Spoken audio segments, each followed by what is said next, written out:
அதாவது நம்ம ஊழியத்தின் பாதையில நம்ம வரும்போ ஆண்டவர் செய்யற காரியங்கள் மிகவும் அற்புதமா இருக்கு. ஒன்றுக்கும் உதவாத நம்மளை கொண்டு ஆண்டவர் செய்யறாரு பாருங்க காரியங்கள். அதை பார்க்கும்போது நம்மளால புரிஞ்சு கொள்ளவே முடியாது. அது வந்து ஒரு ஒரு என்ன பண்றது, உணர்வு பூர்வமா ஒரு எக்ஸைட்டடா இருக்கும். முதல்ல நான் வந்து ஒரு பிசாசு துரத்த வேண்டிய ஒரு சூழ்நிலை ஆயிடுச்சு ஒரு இடத்துல. அது நான் துரத்தல, நான் சும்மா நின்று பிசாசு ஓடிச்சுது. இதுதான் முதல்ல ஆண்டவர் செய்த ஒரு காரியம். அது பார்க்கவே மிகவும் ஒரு ஆச்சரியமா இருந்தது. நான் வந்து பைபிள் கிளாஸ் 1994 ஓயாமில் நான் பைபிள் கிளாஸ் படிச்சுட்டு இருந்தேன். படிச்சுட்டு இருக்கும்போ அங்க ஒரு சகோதரர், நம்ம ஃப்ரெண்டு தான். அவர் வந்து ஒரு மாதிரி சோர்வா, ஒரு மாதிரி ஒரு சில பிரச்சனைகள்ல இருப்பார்.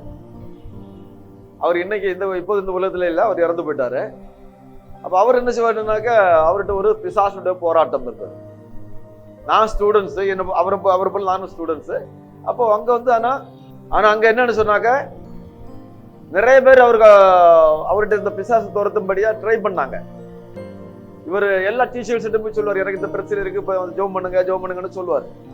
ஆனா யாருமே அந்த பிசாசை துரத்த முடியல. அப்போ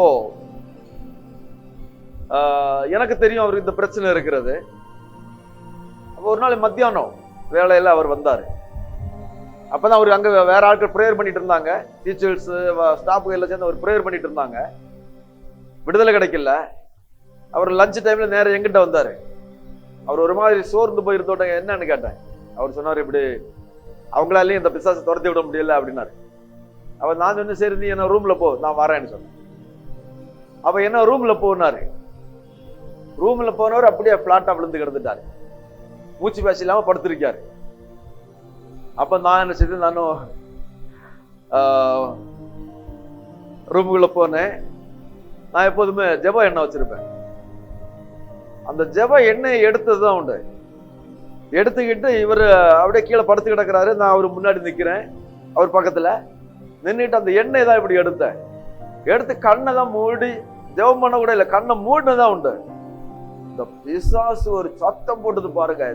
இந்த சகோதரர் ஒரு பெரிய ஒரு சத்தம் போட்டு, அப்படி அந்த பாடி இவ்வளவு ஹைட்டு, கீழே படுத்திருந்த பாடி இவ்வளவு ஹைட்டுக்கு அடிச்சு தூக்கி ஒரு அடிச்சுக்கிட்டு ஒரு அலறல் சத்தம் விட்டு பாருங்க. பயங்கரமான ஒரு அலறல் சத்தம் விட்டுக்கிட்டு அப்படியே அந்த மனுஷனை விட்டு போயிடுச்சு. இவருக்கு அலறல் சத்தத்தை கேட்டு 2வது மாடியில இருந்தவங்க எல்லாம் ஓடி வர்றாங்க, இங்க என்ன ஆயிடுச்சுன்னு சொல்லிக்கிட்டு. அங்க இருந்து ஓடி கீழே இறங்கி வந்து பார்த்தாக்கா இவரு ஃப்ரீயா இருக்காரு. அப்போ ஆண்டவர் என்ன செய்தாரு, அன்னைக்கு எனக்கு முதலா பிசாசு துரத்துறதுக்குரிய ஒரு கிருபைகள் இருக்கிறதையும், பிசாசு துரத்துறது எப்படின்னு உள்ளது அன்னைக்கு கொஞ்சம் ஆண்டவர் கற்றுக் கொடுத்தாரு. ஜெபிக்காம, அதாவது நான் எப்போதுமே அங்க ஆராதனை ஜெபம் அப்படிதான் நடந்துட்டு இருக்கோம். அப்ப அன்னைக்கு தான் வந்து என்ன செய்யல, அவருக்கு அந்த பிசாசை விரட்டு நான் ஜெபம் பண்ணல, அந்த ஜெப எண்ணெய் எடுத்துட்டு வந்து அவருக்கு முன்னாடி வந்து நிக்கதான் செய்தேன். நின்ன உடனேயே ஒரு தேவனுடைய மகிமை வந்த அந்த வரத்துல என்ன ஆச்சுது, இந்த பிசாசுக்கு அங்க இருக்க முடியல. அந்த மனுஷனை தூக்கி அடிச்சு ஒரு அலறல் சத்தத்தோட வந்து இருந்த இடம் தெரியாம ஓடி போயிடுச்சு. அப்போ இது நம்ம வந்து, அதாவது நம்ம சாதாரண மனுஷர்கள், நம்ம எல்லாருமே சாதாரண மனுஷனை கொண்டு ஒரு ஆவிகளை துரத்துறது, அது நம்ம எதுவுமே செய்யாம நம்ம போய் நின்ன உடனே அந்த ஆவிகள் பயந்து ஓடுறது, அது பெரிய ஒரு அற்புதமான ஒரு காரியம், ஒரு அதிசயமான ஒரு காரியம். சில இடங்கள்ல எல்லாம் நாங்க பம்பாய் பட்டணத்தில் நாங்க ஜெபம் பண்ண, அதாவது தெருவில் நின்று நாங்க பாட்டு பாடுவோம். 2வது 3வது தெருவில் இருக்கிற பிசாசுகள் எல்லாம் இருந்துச்சு, அலறி அடிச்சுட்டு ஓடி வந்து எங்க முன்னாடி வந்து விடும். சில பிசாசுகள் அலறி அடிச்சுட்டு ஓடும், ஐயோ நான் ஓடுறேன் என்ன விடுங்கடேன்னு இருக்கு. அப்போ பிசாசுகளை துரத்துறதுன்னு சொல்றது அது பெரிய ஒரு நமக்கு ஒரு சந்தோஷத்தையும் ஒரு தைரியத்தையும் கொடுக்கிறது. ஏன்னு சொன்னாக்க இயேசு சொல்லுவார், நான் தேவனுடைய விரலினால என்ன செய்றேன், பிசாசை துரத்துகிறேன், தேவனுடைய ராஜ்யம் இதனால உங்கள் மத்தியில வந்திருக்கிறேன்னு இயேசு சொல்லுவார். அப்ப பிசாசை துரத்துறது அதுக்கு அர்த்தம் என்னன்னு சொன்னாக்க, தேவனுடைய ராஜ்யம் கீழே இறங்கி வரும்போ பிசாசு சிதறடி எடுத்து ஓடும். தேவனுடைய ராஜ்யம், தேவனுடைய மகிமை வரும்போ அங்க பிசாசுக்கு இடம் கிடையாது. எந்த ஒரு மனுஷனுக்கும் வாழ்க்கையில இயேசு வாராரோ அங்க பிசாசுக்கு இடம் இருக்காது. உண்மையிலேயே அந்த ஒரு மனுஷன் இயேசுவை சொந்த ரட்சகராக ஏற்றுக்கிட்டு வேண்டாத பாவங்களை எல்லாம் விட்டு பரிசுத்தமா வாழ ஆரம்பிக்கும்போ அவங்க வாழ்க்கையில பிசாசு பக்கத்திலே வர முடியாது, அது ஓடி போயிடும். தொந்தரவு பண்ணும், தூரமா நின்று ஒரு சில பிரச்சனைகளை தொந்தரவுகளை கொடுக்கலாம். ஆனா அவங்க ஆண்டவருக்குள்ளாக இருக்கும்போ சத்துரு அவங்கள அட்டாக் பண்ண முடியாது, ஆண்டவர் அனுமதிக்க மாட்டாரு. அநேகர் கிறிஸ்தவங்கன்னு சொல்லிக்கிட்டு இருப்பாங்க, எல்லா விதமான கெட்ட பழக்க வழக்கங்களை செய்வாங்க, எல்லா விதமான தவறான காரியங்களை செய்துகிட்டு அவங்க அப்படி இருந்தாங்கன்னா கண்டிப்பா இருந்துச்சு பிசாசு அவங்களை அட்டாக் பண்ணும். அது அவங்களுடைய வாழ்க்கையில பெரிய பிரச்சனைகள் அது உருவாக்கும். ஆனா ஆண்டவராக இயேசு கிறிஸ்துவ சொந்த ரட்சகராக ஏற்றுக்கொண்டவங்களுக்கு என்ன செய்ய முடியாது, அவங்க வாழ்க்கையில பிசாசு உள்ளே இறங்காது. வெளியில ஒரு சில பிரச்சனைகளை கொடுக்கும், தொந்தரவுகளை பண்ணும், உங்க வருமானங்களை தடுக்கலாம், வேலை செய்ய போகும்போது இடையில பிரச்சனை கொடுக்கலாம், பல விதமான காரியங்களை செய்யலாம். ஆனா நம்ம கிறிஸ்துவுக்குள்ளாக இருந்தா அது உள்ள இருதயத்துக்குள்ள நம்ம சரீரத்துக்குள்ள இறங்குறதுக்காக அதிகாரம் கிடையாது. ஏன்னு சொன்னா நம்மை ஆளுகை செய்கிறவர் தேவனுடைய ஆவியானவர்.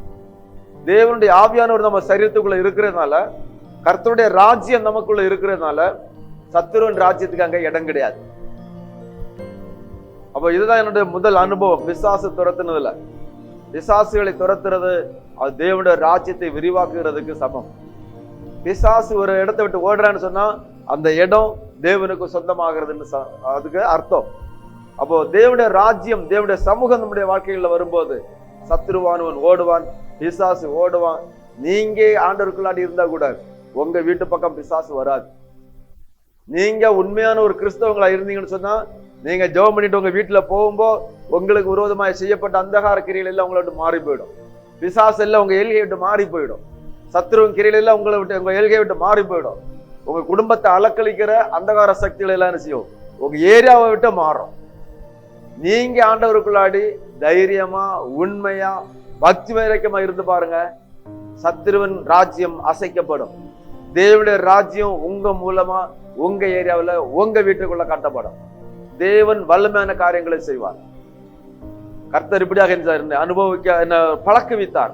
ஆரம்பத்திலே நான் ஊழியத்துக்கு போறதுக்கு முன்னாடியே பைபிள் கிளாஸ்லயே பிசாசுகளை துரத்தக்கூடிய ஒரு அதிகாரத்தை கொடுத்த ஆண்டவர் பயன்படுத்தினார். உங்க வாழ்க்கையில கர்த்தர் கிரியை செய்வார். உங்களை சூழ்ந்து நிற்கிற எல்லா அந்தகார சக்தியில அழித்து போட்டு உங்களுக்கு ஒரு ஜெயம் தருவார். நான் உங்களுக்காக ஜெபிக்கலாம்னு ஆசைப்படுகிறேன். அன்பின் தாப்பனே, இந்த நல்ல நாளுக்காக ஸ்தோத்திரம். இந்த ஆண்டவரே, இந்த வார்த்தைகளை கேட்டுக்கொண்டிருக்கிற உங்களுடைய பிள்ளைகளை கர்த்தர் ஆசீர்வதிப்பீராக. ஆண்டவரே, உம்முடைய விரலினாலே, தேவனுடைய விரலினாலே பிசாசுகளை துரத்துகிறேன் என்று சொன்னவர் நீர். ஆம் ஆண்டவரே, இதனாலே தேவனுடைய ராஜ்யம் இங்கே வந்திருக்கிறது என்று சொன்னீர். ஆம் ஆண்டவரே, உம்முடைய ஜனங்கள், உம்முடைய பிள்ளைகள் உம்மை விசுவாசிக்கும் போது சத்துரு மாறி போவான், அவனுடைய ராஜ்யம் அழிக்கப்படுகிறது, தேவனுடைய ராஜ்யம் உருவாகிறது. அந்த ஒரு அனுபவத்தை ஒவ்வொருடைய வீடுகளிலும், ஒவ்வொருடைய வாழ்க்கையிலும், ஒவ்வொருடைய பிசினஸ் தலங்களிலும் அவர்கள் அனுபவிக்க உதவி செய்கிறார். ஆண்டவரே சோதரம், பிசாசுக்கு எதிர்த்து நில்லுங்கள், அவன் அப்பொழுது உங்களை விட்டு ஓடி போவான் என்று சொன்னப்பட்ட வசனத்தின்படி பிசாசுகளை துரத்தக்கூடிய அதிகாரம், பிசாசுகளை துரத்தக்கூடிய வல்லமை ஒவ்வொரு தேவனை அறிகிற ஜனங்களுக்கு கொடுப்பீராக, நீர் பலப்படுத்துவீராக. பெரிய காரியங்களை காணப்படும் ஜெபிக்கிறோம். உம்முடைய ராஜ்யம் விரிவடையாதாக, உம்முடைய ராஜ்யம் வருவதாக, உம்முடைய சித்தம் பரலோகத்திலே செய்யப்படுவது போல பூலோகத்திலே எங்கள் மத்தியிலே செய்யப்படுவதாக. சகல தடைகளை மாற்றும் மகிழ்ச்சி எடுத்துக்கொள்ளும் இயேசுவின் நாமத்தில் பிதாவே.